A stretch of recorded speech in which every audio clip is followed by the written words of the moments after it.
tunia video khat in sip video hin ichi in sip de chu asima simper e wang in he do lo hin pitam ta hin wachama lim se na la hoi poi tin quality thing poi tin hi chu epg am ti kan sai de hin tunia he chongle he che channel luna nong luta he le channel subscribe bolen lang notification bell chu ola ko in tun thudang sai tam tlowin etopi walu paging hoitin WhatsApp hi limisen phale thieng ji point iti WhatsApp ma limisena chi gallery hi cha ko na isena hele atam zo he thieng ji point ablal jin choi pg hamete hele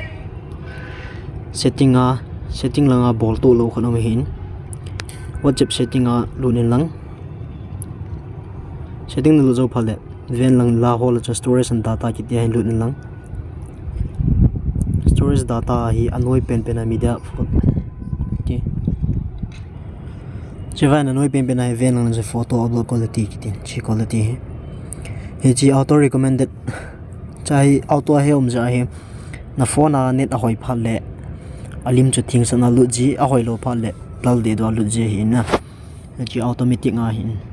chongle he chu hoi sala thot di ti he le chi best quality data saver hi kina hi len chana ko ya len alim hi thing kit lo de pum thing net hoi lang hoi le thing lo di hin auto hi net hoi pa de thing ni hoi lo le thing lo di hin best quality ko in lang la chun phat sia cha thing ding net hoi lo la chun phat wang lut ding lut lim sen lut na di cho ei wanga photo cha thing sana lut thei de hi inso khat 19 abana khat om na lain lim thot de dan hi ehon mi lang pe hi WhatsApp lim thot phalo le chi gallery lu la cha ko na direct thot ju hin ei wanga e chi sanga thing che enjoy hin sei sang wa thing che khat cho chi document hi chai lu na e le document ai lu na cho pole browse all document an chai lu lang cho pole image pole nang ne chen hi chi image ho hi cha ko nai ti thot nai le hin thing san he ta ki pang lu the hi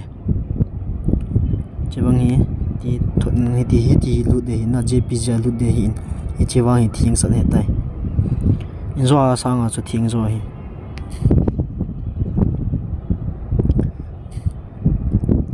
tuna video in sim na ho chan join tin na phat chompi a hi le camera in sein lang abana video het lo het no mo mai ong le comment an sei the he okay thank you for the video watching. Thank you for watching. Bye bye.